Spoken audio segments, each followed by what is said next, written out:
Abonnez-vous massivement sur notre compte YouTube Samuel Panzou TV. Partagez, likez et abonnez-vous massivement. La Bible dit, on reste assis, dans Exode chapitre 3, verset 1 jusqu'au verset 6. Exode chapitre 3, verset 1 jusqu'au verset 6. Moïse faisait paître le troupeau de Jéthro, son beau-père, sacrificateur de Madian. Il mena les troupeaux derrière le désert et vint à la montagne de Dieu à Horeb. L'ange de l'Éternel lui apparut dans une flamme de feu au milieu d'un buisson. Moïse regarda et voici le buisson était tout en feu et le buisson ne se consumait point. Moïse dit, je vais me détourner pour voir quelle est cette grande vision et pourquoi le buisson ne se consume point. L'Éternel vit qu'il s'est détourné pour voir et Dieu l'appela du milieu du buisson et dit à Moïse, Moïse, et il répondit, me voici. Dieu dit, n'approche pas d'ici, ôte tes souliers de tes pieds, car le lieu sur lequel tu te tiens est une terre sainte. Verset 6, il ajouta, je suis le Dieu de ton père, le Dieu d'Abraham, le Dieu, lisez avec moi, le Dieu d'Abraham, le Dieu de Moïse cacha le visage car il craignait de regarder Dieu. Dieu veut délivrer Israël. Mais il doit passer par Moïse. Et ce jour-là, la Bible dit, Moïse était en train de paître le troupeau dans le désert. Dans cette solitude, dans ce moment où Moïse est seul avec le troupeau, et vous savez, le désert, c'était un endroit propice aussi pour écouter Dieu. Parce qu'il y a un silence dans le désert. Combien de chrétiens n'aiment pas le silence? Combien de chrétiens n'aiment pas le silence? Même à la maison, il n'y a pas le silence. On se chamaille matin, midi, soir. On se chamaille même quand on dort. On dort, on est en train de se chamailler. C'est terrible, hein?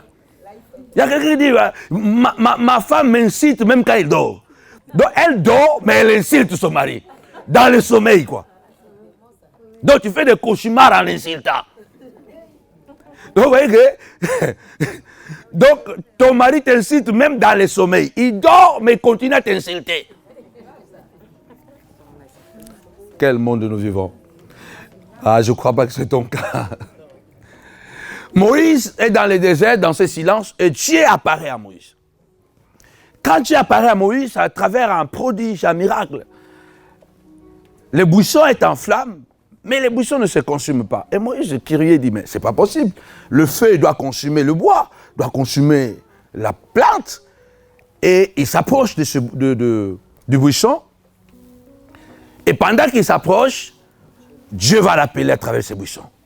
Ce que je vais épingler ici, là où je vais tirer mon petit enseignement ce matin, c'est dans le verset 6. Dieu parle à Abraham, n'approche pas d'ici, car le lieu sur lequel tu te tiens est une terre sainte. Pourquoi? Parce que ce lieu est saint, parce que Dieu est là-dedans. Il faut savoir que, ça c'est une parenthèse, où que tu sois, quoi que tu fasses, Dieu est souverain. Alléluia. Ces buissons-là, je crois que c'était un buisson comme les autres.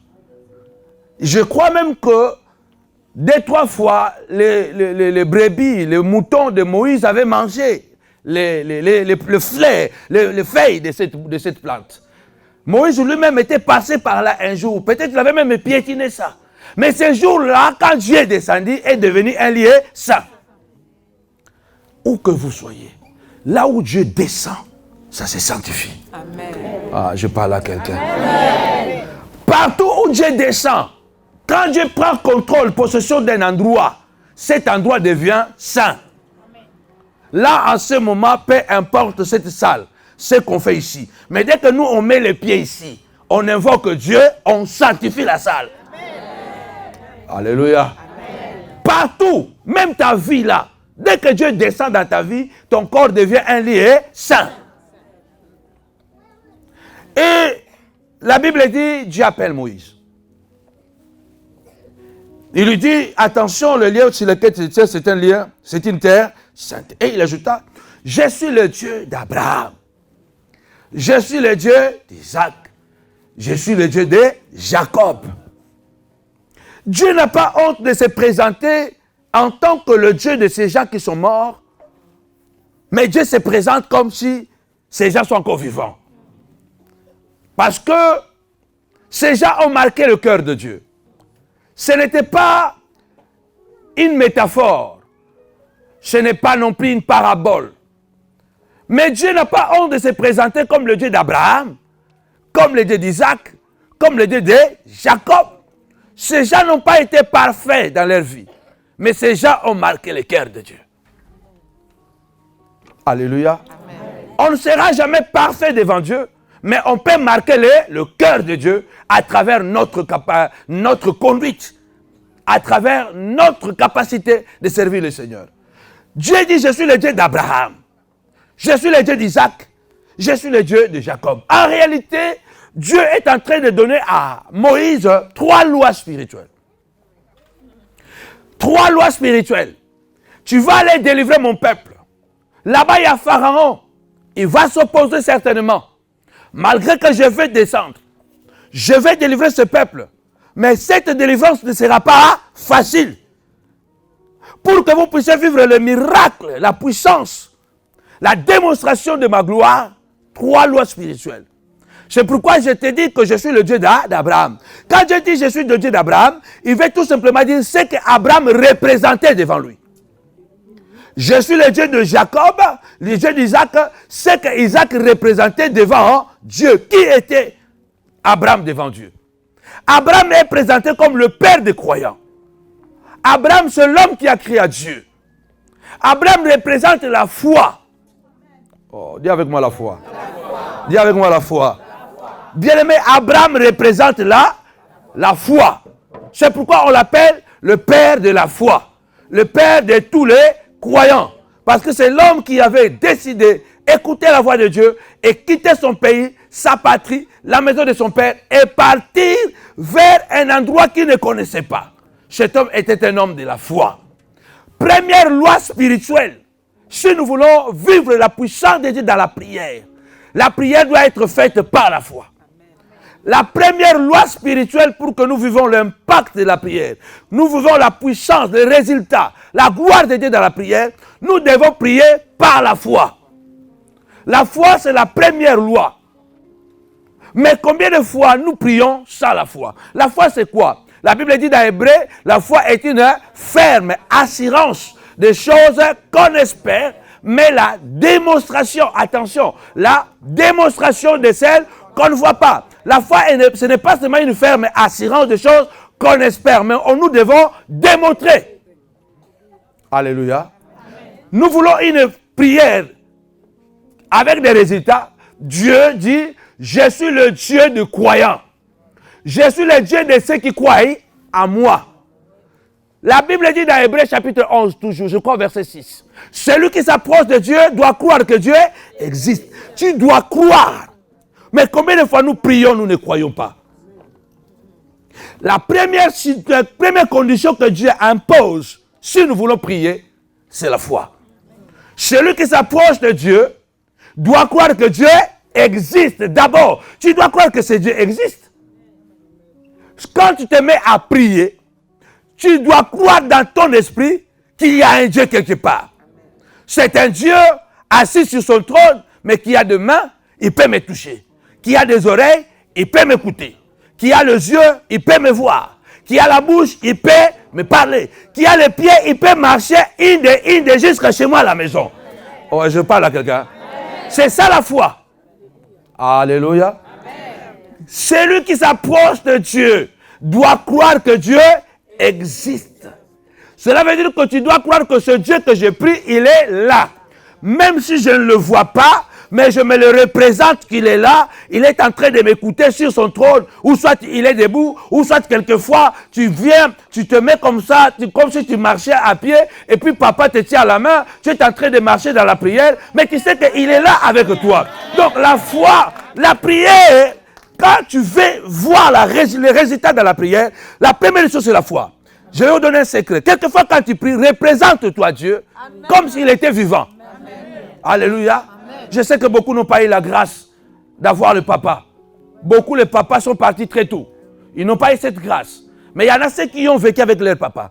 Les autres aussi, ils ont vécu avec le papa, mais ils n'ont pas eu même la grâce de voir ce papa vraiment promener avec eux. Mais il y a ceux-là qui ont vu le papa promener avec les enfants. Écoutez les enfants, quand tu pries par la foi, représente-toi Dieu comme un père. Amen. Alléluia. À un moment donné, même dans ta chambre, écoute-moi bien, mets-toi debout. Prends ta main, parce que la Bible dit, j'étends ma main. Alléluia. Prends la main de Dieu et commence à marcher. Commence à lui parler comme s'il était là à côté de toi. Si quelqu'un dit que tu es fou, c'est son problème. Mais toi, représente-toi que Dieu est là. Quelquefois, tu peux prendre même la chaise. Mets la chaise là devant toi. Toi-même, tu te mets ici. Tu es en train de parler comme ça là, comme s'il était là, assis. Oh, je parle à quelqu'un. Celui qui s'approche de Dieu doit d'abord croire que Dieu existe.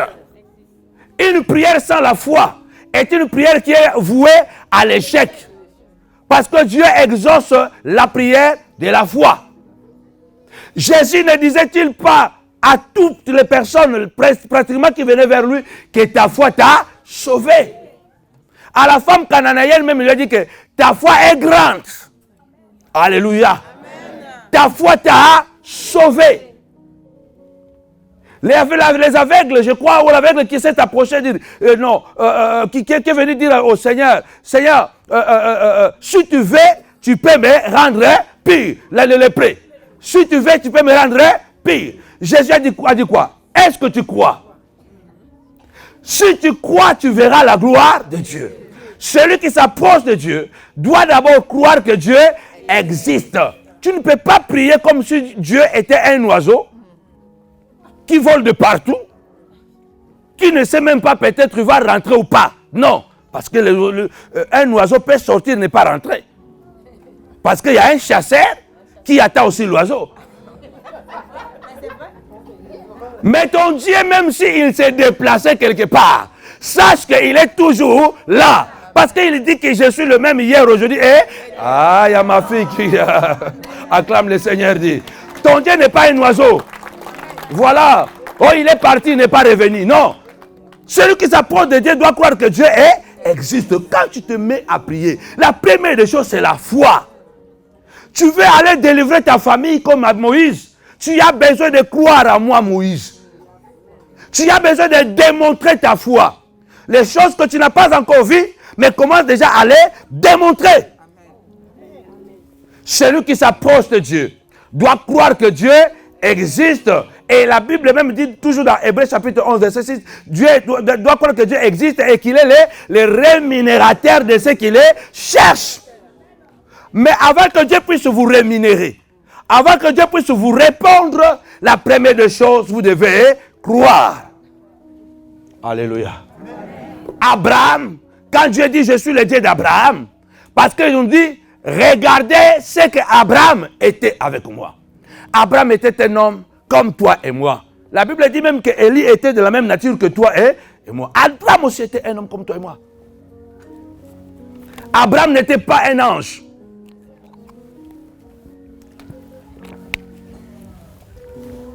Abraham ne descendait pas du ciel. Abraham aussi était né d'un père et d'une mère. Mais Dieu l'a pris comme un modèle de la foi.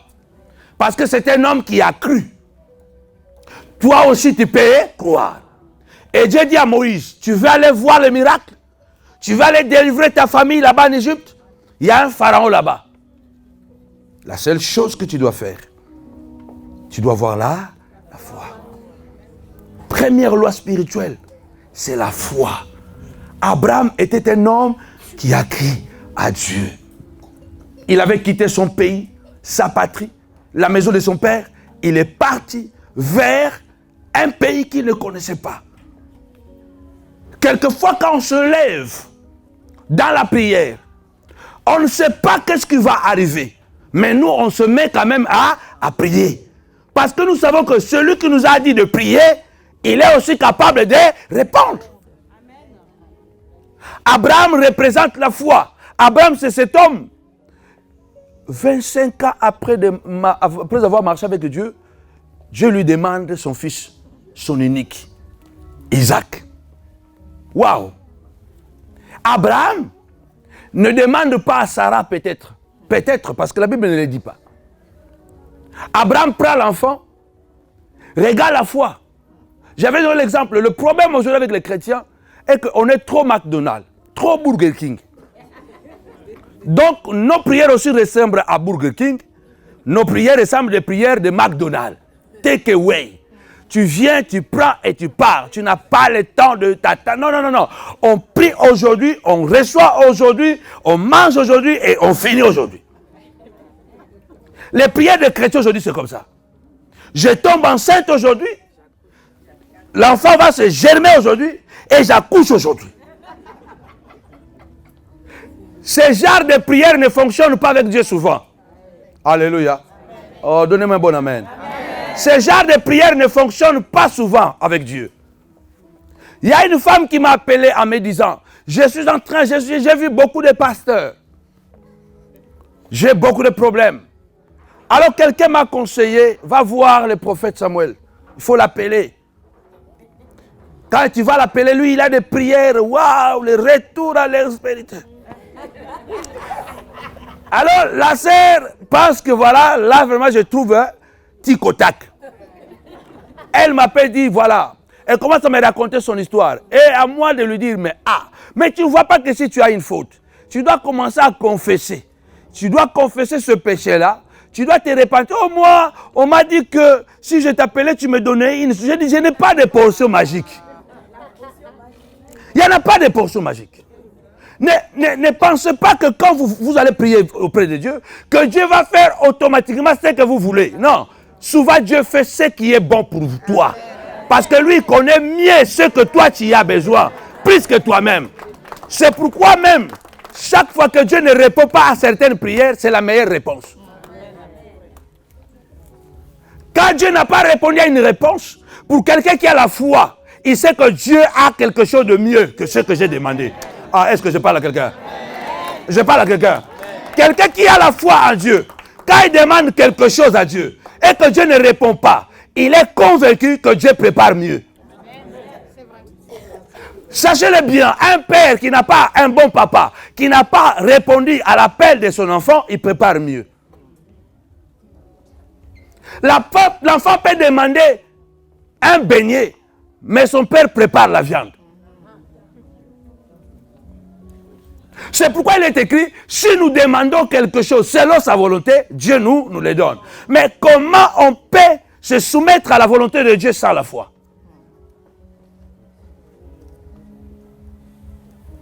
On fait des prières de résultat, la foi. La foi fera en sorte que ta prière soit entendue. Parce que c'est une prière directe. Ce n'est pas une prière à zigzag, non. C'est une prière fusée. Tu la fais pas que ça arrive au trône. Comme la prière de Daniel. Donc elle se met à prier, tac, ça arrive directement. La Bible dit, au moment où Daniel se met à prier, la prière a percé les dominations, les autorités, les principautés. A percé jusqu'au 3e ciel. La prière est arrivée, tac. Mais la réponse a pris 21 jours.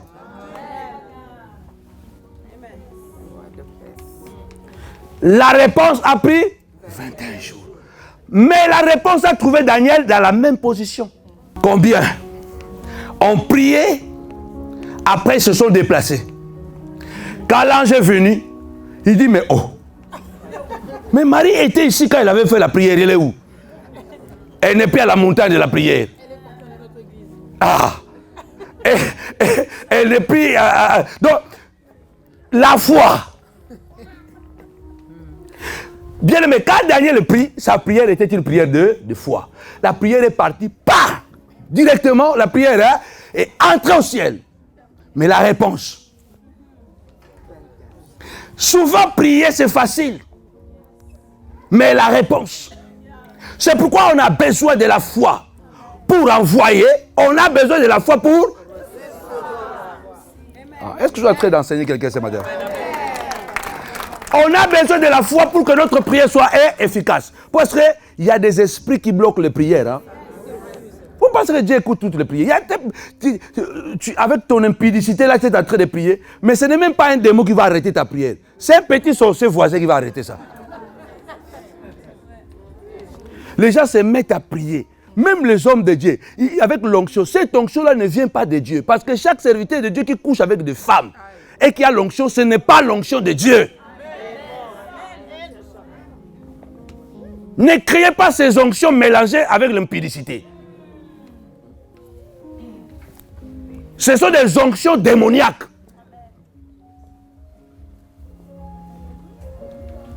Si l'ange qui est venu du ciel a été arrêté par le roi de Perse avec la prière de Daniel, et vous pensez que le diable peut seulement arrêter la réponse, il ne peut pas aussi arrêter la demande?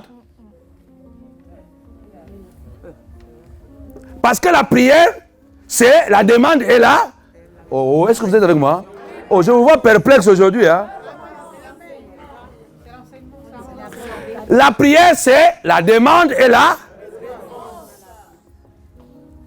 Daniel prie par la foi. La prière va tout droit au ciel. Mais le retour de la prière de Daniel, la prière est bloquée. Non à cause de Daniel, mais à cause de l'ange qui vient même du ciel. Qui ne veut pas de Bandalungwa, qui ne veut pas des Antilles. Mais c'est un ange qui vient du ciel. Mais il est arrêté par le roi de Perse. Bon, mettez-vous maintenant à ma place. Pensez-y. Si le diable était capable d'arrêter un ange parfait, qui n'avait pas de péché, il arrêtait la prière. À combien plus forte raison il ne peut pas arrêter la prière sans la foi? À combien plus forte raison ne peut pas arrêter une prière mélangée avec la haine, la jalousie, l'impudicité, le mensonge? On se met à prier, tout le monde se met à prier. Mais est-ce que nous prions par la foi? C'est pourquoi on voit dans les églises, beaucoup de chrétiens sont en train de souffrir. Comme je vous disais, quelqu'un, cette femme qui m'appelle me dit, voilà, on m'a donné votre numéro. Qu'est-ce que je peux faire pour vous? Non, est-ce que vous pouvez faire un service? Quel service? Oui, il y a mon ami là qui est parti. Ton ami ou ton mari? Oh, mon ami, bon, j'ai dit, donc vous n'êtes pas marié. Donc, il est parti. Mais c'est bien comme il est parti. Parce que, c'est bien parce que le péché est parti. C'est bien parce que le péché est parti. Maintenant, toi, tu me demandes de prier pour qu'il revienne, pour que vous continuez le péché alors. Il a dit, oh, si c'est comme ça, alors je vais rappeler. J'ai dit, bon, rappelle après.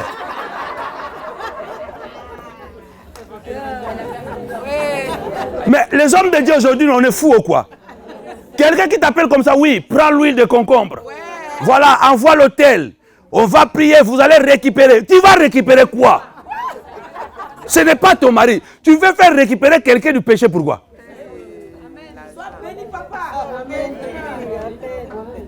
Alléluia. Arrête de donner les huiles de maïs là. Informe-toi bien si c'est vraiment son mari. C'est son copain.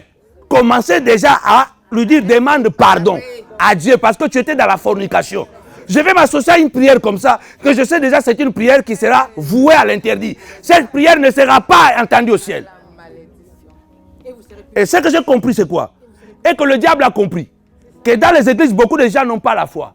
Et le diable commence à vous bénir dans les églises. Puisque tu pries dans le péché, le diable guette comme ça et dit, ah, elle prie 100 fois, 100, et donc, voilà, la sœur est en train de prier avec les yeux comme ça, regardez comme ça. J'ai seulement les mariages. Bon, je vais te donner un mariage ici à l'église. Oh, la Bible dit que la bénédiction de l'Éternel ne suffit d'aucun chagrin. Mais regarde les mariages dans les églises comme sont devenus malédictions aujourd'hui. Est-ce que Dieu peut faire ce mariage? C'est parce que c'est le diable qui est en train de vous bénir, mais à l'intérieur de l'église.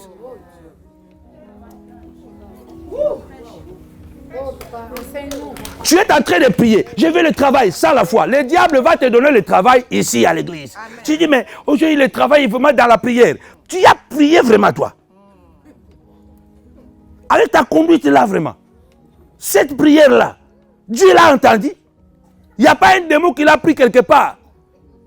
Pendant que tu priais là, je veux le travail sans la foi. Je veux le travail avec la haine, la jalousie, la chair. Et tu pries là-bas. Et quand la prière est montée, un petit démon l'a attrapé. Il dit, bon, au lieu de continuer à le bloquer, on va l'adoucir un peu. Il appelle Satan. Satan, viens, comment? Oui, Il y a un monsieur là qui n'a pas la foi, mais qui veut du boulot. Bon, appelez, voilà, bon, donnez-lui du boulot. Ce n'est pas Dieu qui t'a donné le boulot. Et tu vas là-bas, tu commences à souffrir au travail là-bas. Et tu te dis, mais moi, c'est le Seigneur qui m'a donné ce travail. Ce n'est pas le Seigneur qui t'a donné le travail là.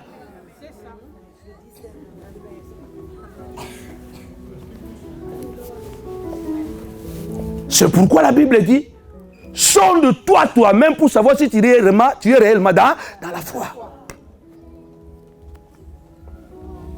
Dis avec moi la foi. La foi. C'est la première loi spirituelle pour que ta prière soit exaucée. Pour vivre la puissance de la prière. La foi, c'est la patience. Abraham, quand Dieu lui dit d'aller, il lui indique la montagne de Morija.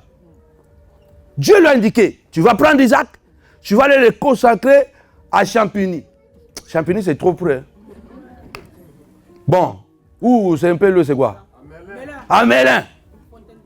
Alors, si c'était un Angolais comme moi, qui soit habitué avec des armes, tout est brutal chez nous. Ou si c'était un Congolais, pressé. Abraham allait prendre un cheval. Il arrive le même jour à la montagne de Morija. Il monte, Dieu n'est pas encore arrivé.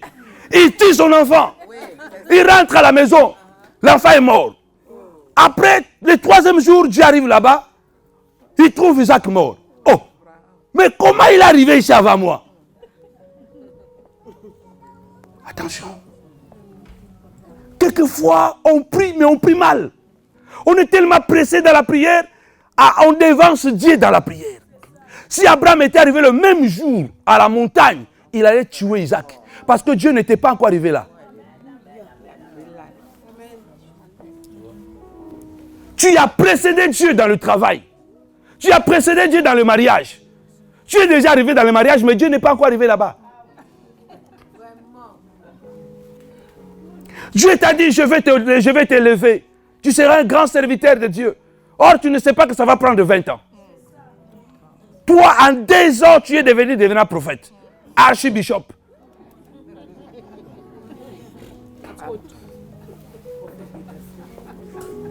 Localisateur. Parce que c'est ça aujourd'hui, il faut localiser. Mais regarde Abraham. C'est pourquoi Dieu dit, je suis le Dieu d'Abraham. Dieu dit, je suis le Dieu de ceux qui peuvent être comme Abraham. Je suis le Dieu de ceux qui peuvent changer l'histoire comme Abraham. Abraham a cru à Dieu. Abraham prend l'âne. L'âne est bizarre. Hein? Quand tu montes sur un cheval, quand tu tapes le cheval, il va vite. Mais quand tu tapes un âne, il s'arrête. Il s'assoit même. Quand tu montes sur un âne, ça veut dire que tu dois avoir beaucoup de patience. Parce que l'âne, si tu le brusques comme ça, vous n'allez pas arriver. Quand tu tapes l'âne, il s'assoit. C'est ça la foi. Quelquefois, tu as l'impression que c'est lourd, c'est compliqué. Mais c'est là où Dieu est en train de te mener. Pour te perfectionner, pour te rendre. Abraham sur l'âne comme ça, là, il ne court pas. Il réfléchit. Est-ce que 24 heures après, Abraham pouvait dire non, cette histoire-là n'est pas réelle. Je fais un demi-tour, je rentre à la maison. Mais combien nous prions bien que sur un cheval? Or, il y a des batailles que nous allons gagner avec des ânes, pas avec des chevaux. Il y a un temps pour prendre un cheval. Il y a un temps, il faut prendre l'âne. Il y a des situations dans la prière, vous avez besoin de l'âne. La foi, ce n'est pas un cheval. La foi, c'est l'âne. Allez calmement. Ça fait mal. Chaque jour, il regarde son fils. Je vais le tuer. 2e jour, il ne rentre pas. 3e jour. Or, ce moment-là, c'était le moment où Dieu éprouvait Abraham. Pour voir réellement s'il était vraiment son ami. S'il croyait vraiment en Dieu. Et Dieu aussi marchait doucement. Le 3e jour, Dieu arrive aussi à la montagne. Et quand Abraham arrive, il dit, c'est ici. Il dit à ses serviteurs, restez ici pendant que moi et l'enfant, nous allons adorer. Il ne dit même pas que je vais tuer mon fils. Si c'était nous là, tu allais commencer à demander, même indirectement tu demandes. Est-ce que si Dieu te demandait de tuer ton fils, est-ce que... Bon, ce n'est pas moi, Dieu ne m'a pas demandé Isaac. C'est comme ça que nous sommes. Après, tu vas écouter des gens qui n'ont rien à voir avec ton histoire. Qui vont te dévier.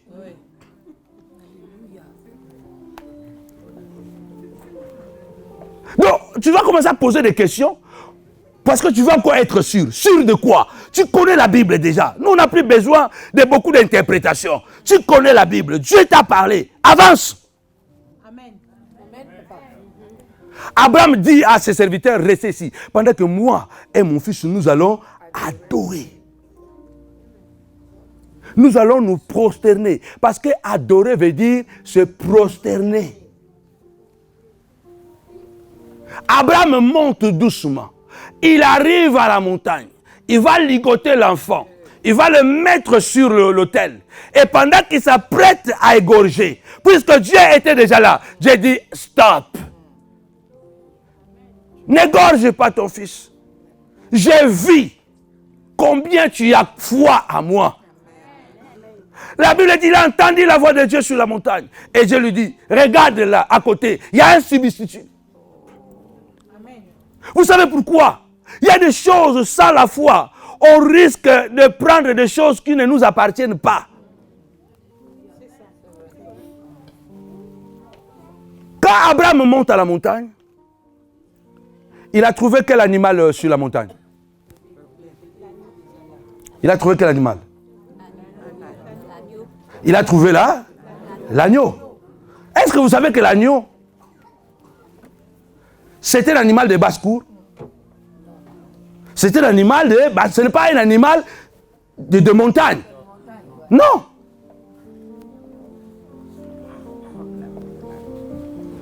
Alléluia. Amen. Il y avait un bouc, pardon. Pas l'agneau. Voilà, un bouc, voilà. Le bouc. L'agneau. Le bouc. Un bélier. Ça m'a trouvé. Le bélier. Le bouc, donc le bélier. C'est vrai que le bélier, c'était un animal de basse cour. Dieu devait prendre son temps pour que les béliers montent à la montagne. Les béliers devaient monter à la montagne doucement parce que ce n'est pas son lit habituel. Et du coup, Abraham a bien fait de prendre non le cheval, mais l'âne.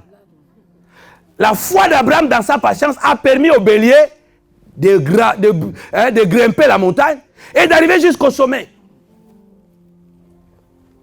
Abraham arrive exactement parce que le bélier a eu son temps d'aller se retrouver là où il ne devait pas se retrouver. Tu as prié pour quelque chose, mais tu es tellement pressé au point que tu as pris un raccourci.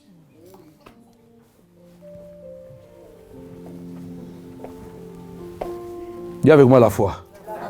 Dis avec moi la foi.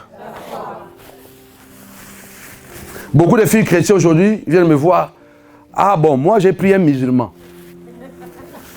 Je n'ai pas trouvé de chrétien, j'ai pris un musulman, je vais le convertir. Ah. Est-ce que toi tu as la place de Dieu pour convertir quelqu'un? Alléluia. Toi tu as la place de Dieu pour convertir, hein? C'est pas possible. Donc tu es en train de prier, mais tu as le pinet de réserve, quoi. Voilà. Tu es en train de prier, mais tu sais déjà ce que tu dois faire.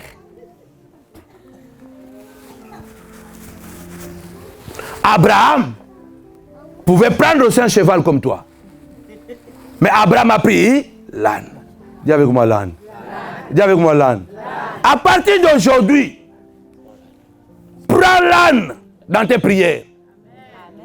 Prends l'âne dans tes prières pour permettre au bélier de monter et de se retrouver là où tu dois arriver. Il ne faut pas dépenser Dieu. Il ne faut pas dévancer Dieu, pardon. Si Dieu dit je suis le Dieu d'Abraham, il dit je suis le Dieu de ceux qui croient. Amen. Le Dieu de ceux qui sont capables de me faire confiance. Amen. Le Dieu de ceux qui sont capables de croire sans avoir vu. C'est ce que Jésus a dit. Heureux ceux qui ont cru sans avoir vu. Mais aujourd'hui, nous, on a tout changé. Heureux ceux qui ont vu et qui ont cru. Si on n'a pas vu, waouh! Pourquoi même on tombe souvent chez les faux? Parce qu'on veut voir. On veut voir. On est tellement curieux. On est tellement curieux de voir. Et quand on voit là, on croit maintenant. Ah, lui, il a vraiment l'onction power, va là-bas.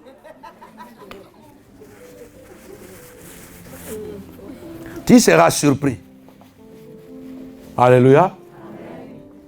Un jour, je suis allé prêcher en Suisse. Une femme est venue dire, ça fait beaucoup de temps que je ne vais plus à l'église. Qu'est-ce qu'il y a? Oh non, vraiment, j'étais choqué. C'est tous les mamans, comment ils sont choqués là? Ah, c'est pas possible. Hein? Cette femme, qu'est-ce qu'elle me dit? L'homme de Dieu était passé devant. Il a prêché avec l'onction. Power, power, power, power. C'est ce qu'on aime. Puissance, puissance, puissance. À la fin du kit, pendant qu'il passait devant, comme vous passez là, on vous salue.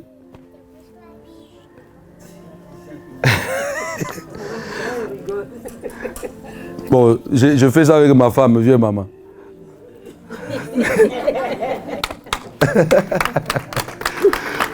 La personne qui a bien prêché avec l'onction. Pendant qu'il salue maintenant les gens, tape la main comme ça, il gratte.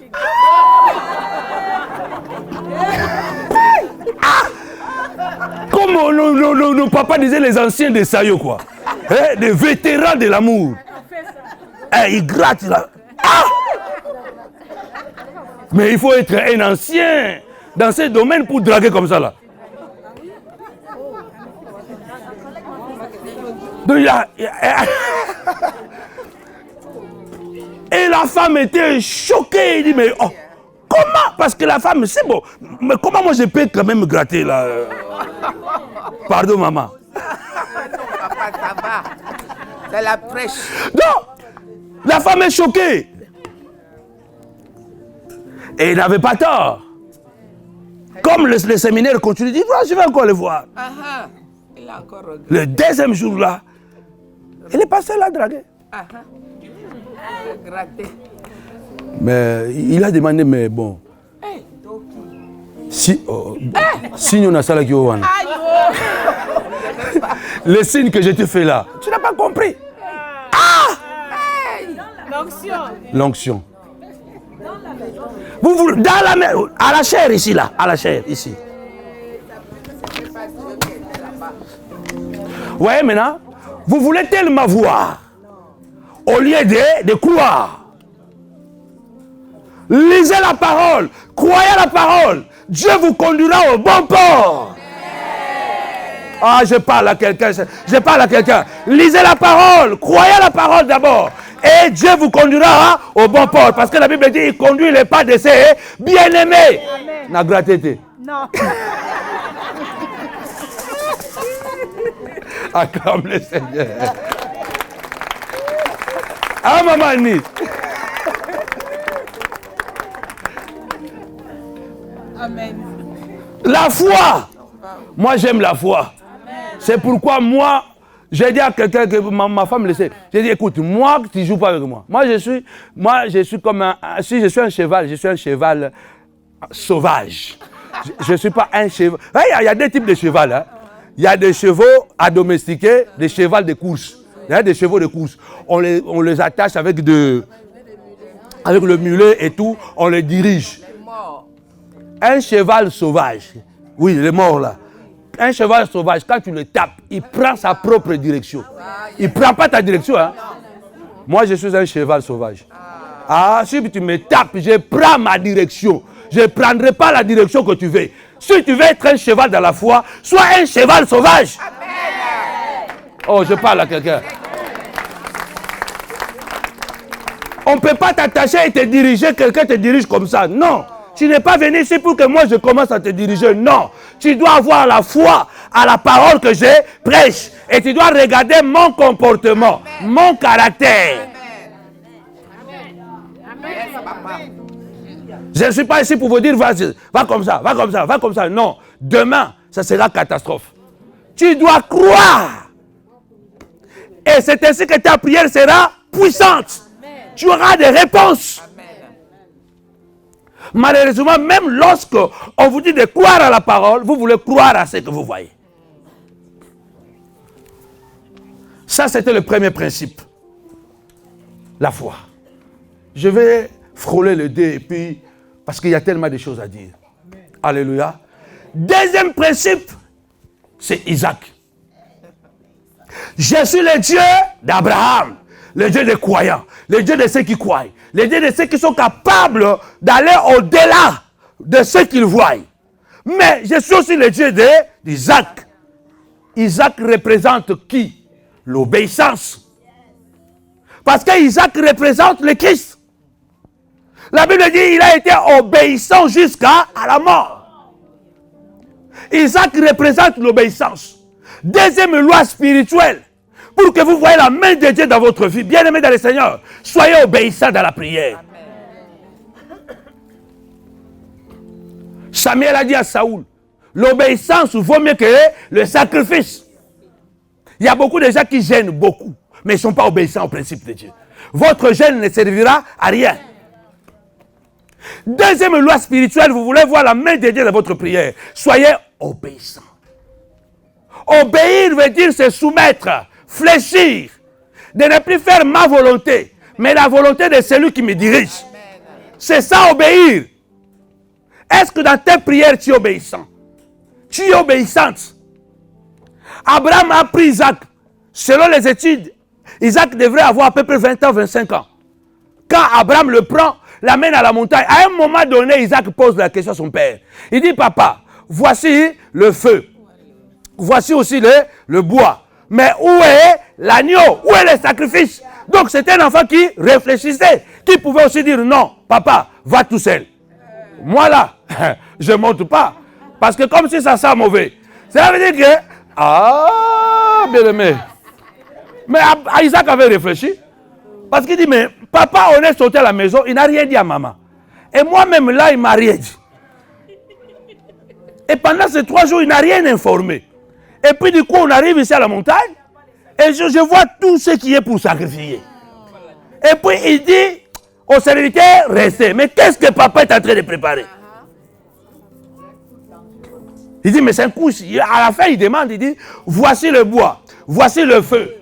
Il n'a pas cité le couteau, mais le couteau était aussi là. Ah ben oui. Voici le feu, voici le couteau, voici le bois. D'ailleurs, c'est lui-même, peut-être Isaac, qui a porté le bois. Il dit, mais papa, mais où est l'offrande? Combien de fois Dieu, il veut seulement notre obéissance pour répondre à notre prière. Mais on se met tellement à poser des questions. On veut tellement poser des questions. Il y a le bois, il y a le couteau, il y a le bois, il y a le feu. Ouais, continue à marcher. Malgré que tu ne comprends rien avec Dieu, continue à avancer, continue à gêner, continue à... Ah, je parle à quelqu'un. Continue seulement à aller de l'avant. C'est ça l'obéissance. Ce n'est pas dit que c'est méchant de poser quelques questions à Dieu. Mais même quand je pose des questions que je ne comprends pas de réponse, je dois toujours continuer à marcher dans la direction de Dieu. Mais combien de gens, parce que tu as prié 2 fois, 3 fois, même quand on t'appelle, ah non, moi j'ai beaucoup prié. J'ai tellement prié. Tu as prié. Ah. Il y a des gens, ça fait 20 ans, qui sont en train de prier pour certains domaines. Ils n'ont pas encore de réponse, mais ils continuent à prier. Abraham lui-même, il a fait 25 ans. Obéissant. La loi, la deuxième loi spirituelle, pour que votre prière soit efficace, soyez obéissant à la parole. Soyez obéissant à la loi de Dieu. Abraham prend son fils, Isaac obéit. Isaac va jusqu'à la montagne. Ils arrivent là-bas, c'est un dilemme. Maintenant, Abraham dit maintenant clairement à son fils, fils, on était en bas là-bas. C'était un peu compliqué d'expliquer les choses. Mais, en réalité, c'est toi l'agneau. C'est toi l'offrande. Abraham avait déjà plus de 100 ans. Isaac était vigoureux. Était un jeune homme.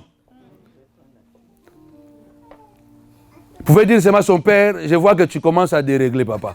Moi là. Tu vas expliquer quoi à maman?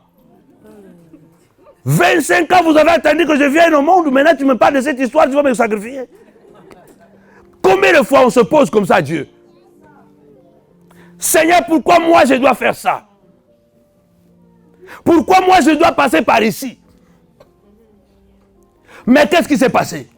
Abraham dit à son fils, je crois à Jéhovah. Je crois à sa puissance. Je t'ai attendu 25 ans. Et tu es arrivé. Mon fils, obéis seulement. Je sais que lorsque je vais t'égorger, mon Dieu te ressuscitera. Et nous rentrerons à la maison chez maman. Hein? Quelle obéissance, Abraham. Pardon, Isaac. Quelle obéissance. Isaac accepte cela. Il se fait ligoter par son père. Quelle obéissance. Est-ce que nous sommes obéissants pour que Dieu réponde aux prières? Isaac accepte d'être ligoté. On le place sur l'autel. Lui qui avait la force de pouvoir fuir ou de boxer même son père. Non, Isaac accepte. Isaac représente l'obéissance. On voit aujourd'hui beaucoup de chrétiens sont tellement impolis envers Dieu, tellement désobéissants, tellement rebelles à Dieu, qu'ils ne se rendent même pas compte. Mais on veut prier, ça prier, tout le monde le veut. Personne ne refuse la prière. Aujourd'hui, tout le monde veut prier. Mais on ne voit pas les résultats de la prière. Parce qu'il n'y a pas l'obéissance à la loi de Dieu. Isaac a obéi à son père. Et pendant qu'Abraham prend le couteau, la voix arrête Abraham. Je sais maintenant que tu m'aimes. Parce que tu ne m'as pas refusé ton fils, Isaac, ton unique. Or, Isaac représentait Jésus. Jésus, quand il est venu, il a dit aux pharisiens, Abraham, votre père, a vu mon jour. Et il s'est réjoui. Ils ont dit, mais quoi? Tu n'as que 30 ans. Abraham est mort il y a longtemps, mais quand Abraham avait vu Isaac là, c'est moi qui l'ai vu. Et la Bible confirme en hébreu qu'en réalité, Abraham avait assassiné, avait tué Isaac et qu'il avait ramené, ressuscité. C'était un acte de la résurrection qui s'est passé à la montagne. L'obéissance à Dieu va produire les miracles dans votre vie. Quand on obéit à Dieu. Dieu va produire des miracles dans notre vie. La Bible dit, il s'est rabaissé. Existant en forme de Dieu. Il n'a pas regardé son égalité avec le Père. Isaac n'a pas regardé qu'il était capable de se battre avec son Père. Jésus n'a pas regardé son égalité avec le Père. Mais il s'est humilié lui-même. En allant jusqu'à la mort, comme Isaac. À la croix. C'est pourquoi Dieu l'a exaucé. C'est pourquoi Dieu a répondu à ses prières. Dieu l'a souverainement élevé. Pourquoi? Cela veut dire que Dieu l'a exaucé. Dans le livre d'Hébreux, il est écrit, malgré qu'il était fils, il a accepté l'obéissance par la souffrance. Malgré qu'il était fils, il a accepté l'obéissance par la souffrance. Tu ne peux pas obéir sans souffrir. Chaque obéissance demande un sacrifice. Ah, je parle à quelqu'un ce matin. Je parle à quelqu'un ce matin. Chaque obéissance demande un sacrifice. Mais beaucoup de chrétiens aujourd'hui, dans leur prière, dans leur conduite, ils n'ont pas l'obéissance à la parole. Ils n'ont pas l'obéissance à Dieu. Mais ils veulent que Dieu puisse les élever. Mais non. Il s'est d'abord humilié, il a accepté. La Bible dit, il a accepté la mort de la croix. Jésus a dit dans Jean 10, personne ne me ôte la vie. Je la donne moi-même. Car j'ai le pouvoir de la donner, j'ai le pouvoir de la reprendre. Cela veut dire que personne, ni le Père, n'avait pas imposé sa volonté à son Fils. Ah, je parle à quelqu'un. Ni même Dieu n'avait pas imposé sa volonté à son Fils. Jésus s'est volontairement soumis. Il s'est volontairement soumis. Il a obéi volontairement. L'obéissance, c'est une volonté. C'est votre volonté qui fléchit devant la volonté du Père. Oh, je parle à quelqu'un. C'est pourquoi la Bible dit, il s'est rabaissé jusqu'à la mort de la croix. C'est pourquoi le Père l'a souverainement élevé et lui a donné un nom au-dessus de tout nom. Afin qu'en son nom, tout genou fléchit dans les cieux, sur la terre, sous la terre, et que toute langue confesse qu'il est Seigneur à la gloire de Dieu le Père. Mais tout ça n'est pas un slogan. Ce n'est pas un slogan. Tout ça, c'est le résultat de l'obéissance. Tout ce qui suit là, il lui a donné. Quand on arrive là, waouh, waouh. Amen. Yeah, yeah, yeah. Voilà. Il lui a donné un nom. Waouh. Au-dessus de tout nom, enfin quand on nous, tout genou. Waouh. Or, tout ça là, c'est le résultat de l'obéissance. De la patience, de l'obéissance à la volonté du Père. Dieu ne va pas vous imposer sa volonté. Il va vous le proposer. Amen. C'est pourquoi on voit les gens continuent à pleurer dans les églises. Soumets-toi à la volonté de Dieu. Sois obéissant. Sois obéissante, ma soeur. Alléluia. Donnez-moi un bon amen. Amen. Sois obéissant, tu verras la main de Dieu dans ta prière. Ça peut prendre du temps. La Bible dit, écris la prophétie à Habakkuk, grave-la sur une table de pierre, afin qu'on la lise couramment. C'est une prophétie qui va se réaliser. Mais tu dois attendre, car elle marche. Si elle tarde, la prière peut tarder. Aïe, aïe, aïe. Mais elle continue à marcher. Continue à marcher. Pourquoi? Parce qu'elle s'accomplira. Elle s'accomplira certainement.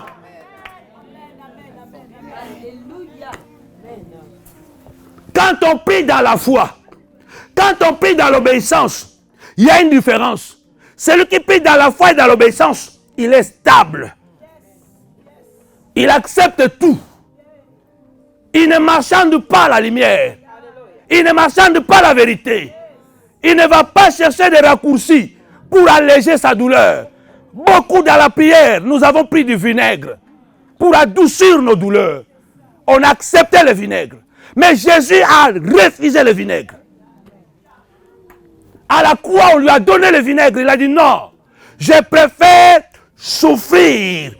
C'est pourquoi la Bible dit, malgré qu'il était fils, il a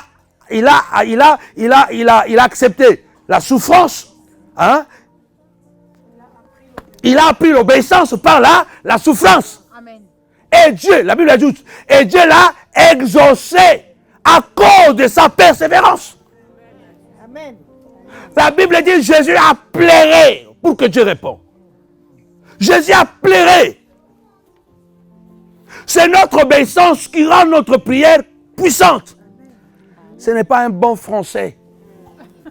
Ce n'est pas un bon français ou un bon anglais ou un bon créole. Parce qu'il y a des gens qui parlent bien et ils pensent qu'en parlant bien, hein, un bon vocabulaire, ça va impressionner Dieu. Mais tu ne sais pas que c'est lui qui a créé toutes les langues. Alléluia. Même si tu es célèbre, tu veux impressionner la bibliothèque. Hein? Tu connais combien de livres il y a dans la bibliothèque? Toi, tu arrives 2, 3 livres, 10 livres dans la bibliothèque. Mais la bibliothèque contient des centaines de livres. Tu vas impressionner la bibliothèque comment? La seule loi qui impressionne Dieu, Dieu est impressionné devant la foi. Amen. Jésus est impressionné devant la foi. Il a dit sur le centenaire romain, je n'ai vu, même en Israël, une telle grandeur, foi. Dieu est impressionné devant la foi, pas devant un bon vocabulaire. Et l'éloquence. Aujourd'hui là, hey, bon chic, bon genre. Bien coiffé, bien parfumé, pochette, chaussures de church. Je vous parle En tant que... Quand tu guettes comme ça là, un impidique au carré. Il donne même les sœurs avec les doigts. Dis avec moi obéissance. Soyez obéissants comme Isaac. Isaac représente le Christ. Il a été obéissant et Dieu a répondu à sa prière. Dieu ne lui a pas laissé dans la croix, à la croix. Dieu ne va pas te laisser à la croix tant que tu seras obéissant. Ah, dis avec moi, je ne resterai pas à la croix. Ah, dis avec moi, je ne resterai pas à la croix. Est-ce qu'il y a quelqu'un qui est obéissant ce matin? Tu ne resteras pas à la croix. La croix ne va durer que 6 heures. Après, ça sera le changement total. Sois obéissant. Tu ne resteras même pas dans le tombeau. Si tu es obéissant, même si on t'a enterré, Dieu va te ressusciter à cause de ton obéissance. Il a été obéissant et Dieu a exaucé sa prière. C'est pourquoi Dieu dit, je suis le Dieu d'Abraham. Je suis le Dieu de ceux qui croient. Le Dieu de la foi. Moïse, tu veux délivrer ce peuple. Tu veux voir le miracle. Quoi? Moïse, tu veux délivrer ton peuple. Sois obéissant. Ne sois pas têtu. Sois obéissant. Tu verras tes enfants être guéris. Tu verras tes enfants sauvés. Ton mari sera sauvé. Ta femme sera sauvée. Sois obéissant. Car Samuel a dit, l'obéissance vaut mieux que le sacrifice. J'ai croisé un soi-disant serviteur de Dieu et il gênait beaucoup. Bon, moi, je suis quelqu'un qui gênait beaucoup déjà dans le passé. Aujourd'hui, je suis sincère que je ne fais plus 40 jours chaque année comme je le faisais avant. Chaque année, j'ai commencé mon année avec 40 jours, 10 jours à sec, sans manger ni boire. J'ai croisé Michel, lui faisait des jeûnes. Chaque semaine, il jeûnait. Mais quand je le voyais comme ça, c'est quelque chose qui ne me convenait pas. J'ai lui approché, j'ai dit, mais toi, tu gênes beaucoup. Il faisait de chauffeur de longs trajets, là, des camionnistes, de poids lourds. Je lui ai approché, j'ai dit, ah, mon frère, je vois que tu gênes vraiment beaucoup, mais je vois qu'il y a quelque chose qui ne va pas. Comment tu gênes comme ça, là? Il dit, mais papa, ah, mais moi, je gêne beaucoup comme ça parce que les gènes, c'est quelque chose de bien. J'ai dit, mais c'est bien, gêner, c'est bien. Oui, c'est bien. Il faut me dire maintenant, mais quel est le secret? Tu vois quoi? Il dit, voilà, comme je suis un camionniste, un chauffeur de poids lourd, alors je rencontre beaucoup de prostituées. Alors, comme chaque semaine, je couche avec des prostituées, alors je gêne déjà avant. Voilà la philosophie de gêne. Hein? Il dit, non, moi je gêne beaucoup, parce que comme je tombe souvent avec les prostituées, alors moi je gêne beaucoup. Donc je prépare déjà mon gêne. Donc quand je vais tomber là, mon gêne est déjà couvert.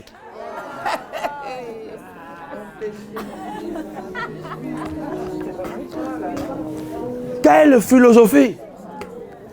Alléluia! Soyons obéissants. Et nos prières seront des prières efficaces. Cela veut dire qu'on souffre. On souffre, mais on continue à croire. On continue à se soumettre. Je ne change pas. Comme Jésus à la croix. Ils sont venus, ils ont dit, prends le vinaigre. C'était comme de l'anesthésie. Beaucoup dans la prière, on a pris de l'anesthésie. J'ai prié 4 à 3 ans. Je n'ai pas trouvé Marie là. Ah, moi-même, je vais attraper. Tu attrapes toi-même. Sois patient. Sois obéissant à la parole. Tous les hommes de Dieu, écoutez-moi. Aujourd'hui, la plupart d'entre nous, nous avons 50 ans plus. Ceux qui ont commencé la foi avec nous. Nous avons 50 ans plus. Tous ceux que je connais de ma génération, quand on a donné notre vie au Seigneur, qui ont commencé la foi en couchant avec des filles à l'église, plus de la moitié ont abandonné la foi après des années. Une bonne partie sont devenus des serviteurs mais des bandits. Ils continuent à coucher avec des femmes, même dans les mariages, même dans le ministère. C'est quelque chose qu'ils ont commencé depuis fort longtemps. Ils n'ont jamais été obéissants à la parole de Dieu qui dit fouiller l'impédicité. Ce que Dieu veut, c'est la sanctification. Ce que Dieu veut, c'est la sanctification et non l'impureté. Ah, je parle à quelqu'un. L'obéissance à Dieu, c'est accepter le sacrifice. Afin que Dieu puisse vous amener là où il veut. Les gens me disaient, mais toi là vraiment, tu vas vivre avec quelle femme? Tu es tellement dur. Tu es tellement dur dans tout ce que tu fais là. Quelle est la femme qui va te supporter? Est-ce que tu vas te marier avec un ange ou quoi? Combien de propositions, combien de tentations. Et puis, là, il va toujours... Les gens qui disent, oh, cette fille-là m'a tenté. Toi, tu ne l'as pas tenté. Voilà, parce que souvent on dit, ah, cette fille-là m'a tenté. Mais c'est toi qui l'as tenté par ton art. Quelqu'un qui a l'onction, quelqu'un qui parle bien, tu peux tenter quelqu'un sans le savoir. Parce que tu attires quelqu'un. J'ai vécu ces choses. Comme je vous dis, j'ai gardé ma chasteté. J'ai gardé ma chasteté jusqu'au jour où Dieu a mis dans mon cœur un désir, non de me marier, un désir d'avoir un enfant. J'ai commencé à dire, mais j'ai grandi quand même. J'étais tellement jaloux de mon onction et j'avais peur. Je me disais, si je me marie, la femme qui va venir peut-être va embrouiller mon onction. J'allais dans les familles, il y avait beaucoup de situations dans les familles, je disais, quand je me marierai moi aussi, au lieu d'avoir mon temps là, de gêner, de prier, de faire ce que je vais, j'aurai le temps à passer ici, là, résoudre les problèmes avec la femme. Pour me marier, Dieu a mis dans mon cœur le désir d'avoir un enfant. Et je disais, j'aurai des garçons et des filles. Mais je ne peux pas me marier, je ne peux pas avoir l'enfant sans me marier. Donc je dois me marier. C'est là où j'ai commencé à prier, à libérer mon cœur pour me marier. Bien-aimé. Presque 12 ans de chasteté. L'obéissance. Et Dieu a conduit mes pas vers cette belle créature qui est là. Hein? Cette belle créature qui est là. Je l'ai épousée. On n'a pas fait, il n'y a pas magie, c'est Dieu, c'est l'obéissance. Nous, on n'a pas eu les années de fiançailles. Hein. On n'a pas eu ça. Oh non, ils ont des problèmes parce qu'ils n'ont pas eu le temps de se connaître. Se connaître comment? J'ai le temps de connaître Dieu. J'ai le temps de connaître le principe de Dieu. J'ai le temps de connaître la volonté de Dieu. Voilà, c'est le temps de Dieu qui compte, pas le temps des hommes. On n'a pas besoin de faire 6 ans de fiançailles, 5 ans de fiançailles, 10 ans de fiançailles, faire vieillir la fille d'autrui. Après, tu changes. On s'est croisé quel mois, maman? Mois de décembre, j'oublie souvent. On s'est croisé au mois de décembre. J'ai dit, je vais t'épouser. Et puis j'ai suivi la procédure. Hein. Je l'ai vue toute belle. Waouh! Elle avait 18 ans et demi. Elle brillait comme le soleil. J'ai dit, tant pis pour ceux qui ont précipité leur choix. Ouais, quand tu attends là, quand tu obéis ça là, tu vas trouver ce qui est bien. Après demain, tu commences à regarder le visage. Tu veux choisir encore un autre visage. Tu devais avoir la patience, l'obéissance pour trouver le visage là que tu veux. Je suis allé voir son pasteur. Je ne lui ai même pas parlé. Je suis allé d'abord voir son pasteur. J'ai d'abord parlé à son pasteur. De qui est cette fille? Comment elle est? Qu'est-ce qu'elle fait? Et le pasteur m'a dit ce qu'elle faisait. J'ai dit, je vais l'épouser. C'est ainsi que je suis entré en contact avec maman. On a parlé. Mais le point de dire, c'était son grand frère. Hey! Franck. Ah, tu vas aller choisir le pasteur. Ce sont des bandits. J'ai dit, non, là tu as trouvé un ange. Un ange qui va rendre heureuse ta petite soeur. L'obéissance va faire en sorte que Dieu va exaucer tes prières et tu seras content. Tu vas passer des années de douleur. Mais quand tu vas trouver, tu diras Ebenezer.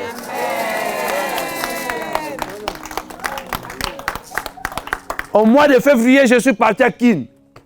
Je suis revenu, j'ai dit on va se marier. Il n'y avait pas de fiançailles, oh, on va s'étudier. Non. Elle connaissait Dieu, moi je connaissais Dieu. On avait fait des fiançailles avec Dieu. Amen. Moi j'étais fiancé à Jésus.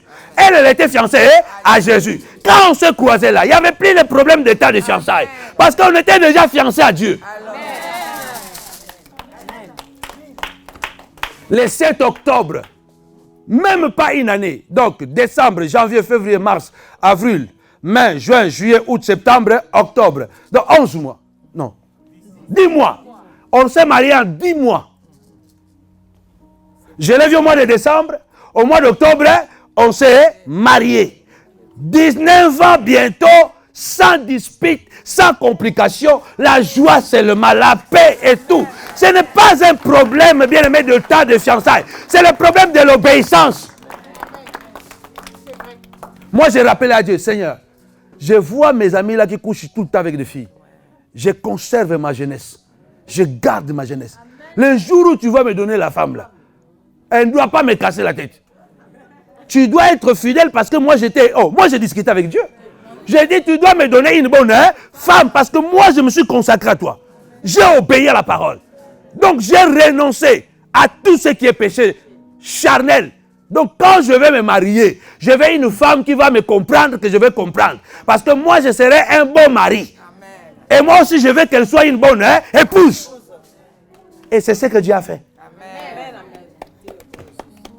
Soyez obéissants. Dieu va exaucer vos prières. Et vous donnera ce que réellement votre cœur désire. Je vais clôturer rapidement avec Jacob parce que je n'ai plus le temps. Il est 13h. Parce que c'est un enseignement, ce n'est pas une prédication. Jacob, il dit, je suis le Dieu d'Abraham. Le Dieu de ceux qui croient, de ceux qui ont la foi. Je suis le Dieu d'Isaac. Le Dieu de ceux qui m'obéissent. Ceux qui obéissent à Dieu, Dieu les répond. Dieu ne va pas vous répondre comme McDonald's. Il va vous répondre comme la cuisine à la maison. Qui est le mari qui n'est jamais resté au salon et dit, papa, maman, ça traîne trop. Si tu es un bon mari, je crois que tu as déjà fait ça. Hein? Papa émérite, tu n'as jamais dit ça. Que ça traîne trop à la cuisine là-bas. Parce que ta femme va te donner une bonne nourriture. Papa fonce. Tu t'es jamais plaint ça. Ça plaît, oui, on se plaît. On dit ça traîne trop parce que la femme veut bien cuisiner. Ne veut pas te donner McDonald's. Quelquefois, je reste au salon, je dis, mamie, elles ont mis là trop. Elles ont mis là pourquoi? Ça traîne trop, j'ai faim. Il dit, mais ce n'est pas encore prêt. Donc, tu es obligé d'attendre. Donc, tu dois obéir. Et quand tu vas manger, waouh, tu dis, non. Ça, c'est vraiment... Non, ça, c'est la cuisine. Ça valait la peine. Hein, papa? Combien de fois tu t'es plaint? Ils ont mis la couleur dans la cuisine de Nina Lembi. Ça traîne trop. J'ai faim. Mais maman dit quoi? Ah, attends. Parce qu'elle sait, elle ne peut pas te donner n'importe quoi. Elle doit te donner un repas bien cuit, bien préparé qui sent bon. Bon goût. Surtout moi, ma femme prépare. Waouh. Elle prépare tellement bien. Et souvent, quand on va au restaurant, je les regarde comme ça manger. C'est elle qui me force à manger. Les enfants, papa mange, mais moi, je vais manger à la maison. J'aime tellement manger à la maison. J'aime tellement la cuisine de ma femme. Souvent, quand on part au restaurant, c'est elle qui insiste, les enfants surtout. Papa mange. Je dis, quand je mange ici, là, ça me gâte le goût parce que la nourriture du restaurant, là, je vais manger à la maison. Mais quand tu arrives à la maison, tu dois attendre. Tu dois attendre là-bas pendant que... C'est l'obéissance qui vous donnera ce qui est bien. Aujourd'hui, je suis heureux avec ma femme. Je la regarde, elle me suffit. Je ne regarde pas hier. Parce que ce que vous avez fait une fois, attention, vous allez le faire 2 fois. Vous allez le faire 3 fois. C'est pourquoi ne tentez jamais de faire quelque chose de mal. Même une fois, ne tentez pas. Évitez de faire ce qui est mal. Ne fût-ce qu'il faut dire, oh moi je ne l'ai jamais fait, je vais seulement faire une fois. Vous avez cassé, brisé la barrière. Ce que tu as fait une fois, il y a beaucoup de probabilités que tu le fasses 2 fois. Et quand tu vas le faire 2 fois, il y a beaucoup de probabilités que tu le fasses 3 fois. Et beaucoup de ces serviteurs de Dieu, ça est devenu comme la drogue. Ils ne peuvent plus s'en passer. Même quand il a l'onction presque comme ça, quand il regarde le visage comme ça, il dit, aïe, aïe, aïe, celle-là me plaît. Regarde, celle-là aussi me plaît. Celle-là aussi me plaît. Mais là, elle a une femme. C'est l'onction démoniaque, comme je vous ai déjà dit. Parce que l'onction de Dieu va vous amener à la crainte. Ah, laissez-moi clôturer avec Jacob. Jacob signifie la persévérance. J'ai dit 3 lois spirituelles. La première loi spirituelle pour voir la main de Dieu, la puissance de Dieu dans la prière. 1. Oh, est-ce que vous êtes avec moi? Première loi, c'est quoi? Deuxième loi, l'obéissance. C'est très difficile d'obéir. Et je reviens toujours là. Je n'ai pas le temps. Jacob signifie là la persévérance. Jacob signifie celui qui ne lâche pas. Quand Dieu dit je suis le Dieu de Jacob, il dit je suis le Dieu de ceux qui ne lâchent pas. Quand il a commencé quelque chose, il doit continuer. Amen. Dieu a dit à Jacob le jour où Jacob a bagarré avec lui. Il a dit tu as combattu avec les hommes et tu as combattu avec Dieu et tu as gagné. Jacob a lutté avec Dieu. Il s'est accroché à Dieu. Et là, on se disait, oh oui, il fait jour, laisse-moi partir. Jacob dit, je ne te laisserai pas jusqu'à ce que tu m'aies. Ah, je parle à quelqu'un. Bien-aimé, tu veux que ta prière soit puissante. Sois un homme persévérant. Sois une femme persévérante. C'est celui qui n'arrête pas, qui n'abandonne pas. Jacob est cassé, l'ange est cassé. Malgré qu'il souffre, mais il continue à combattre. Bien-aimé, celui qui ne lâche pas, c'est celui-là qui gagne. Les perdants, c'est celui-là qui abandonne. Celui qui abandonne, c'est un perdant. Mais celui-là qui n'a pas abandonné, même si tu es en train de boiter, mais qui continue dans la direction de Dieu, demain tu vas rappeler Israël. Ah, tu n'as pas compris. Celui qui, même s'il est blessé, mais il continue à combattre, demain il ne sera plus Jacob. Il deviendra Israël. Il ne sera plus un voleur. Il deviendra le prince de Dieu. Bien aimé, la persévérance de votre prière fera de toi, fera de vous un homme imbattable. Continuez à persévérer. Là, je ne veux pas trop traîner. Jésus a dit, bien aimé dans le Seigneur, celui qui aura persévéré jusqu'à la fin verra la gloire. On persévère pourquoi? Parce qu'il y a de l'opposition.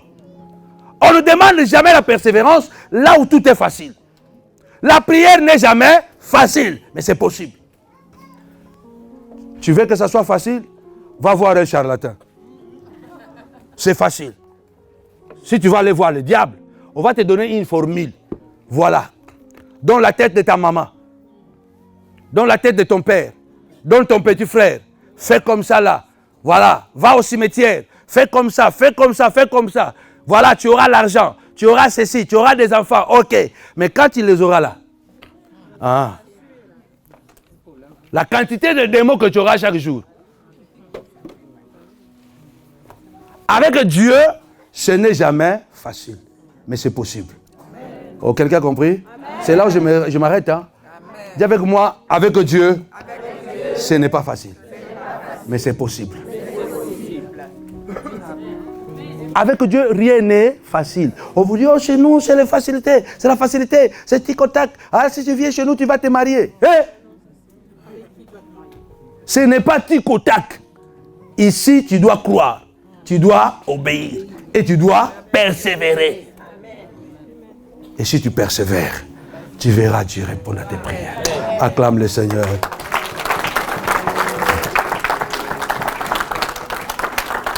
Mets ta main droite sur la poitrine. Dis avec moi, au nom de Jésus. Au nom de Jésus. Ce matin, je prie. Donne-moi la foi. Comme les disciples ont demandé, augmente-nous la foi. Ce matin, Père, augmente-moi la foi. Je vais croire, comme Abraham a crié. Aide-moi à obéir comme Isaac. Aide-moi à persévérer comme Jacob, afin de voir la gloire dans ma prière. Au nom de Jésus. Amen. Acclame le Seigneur.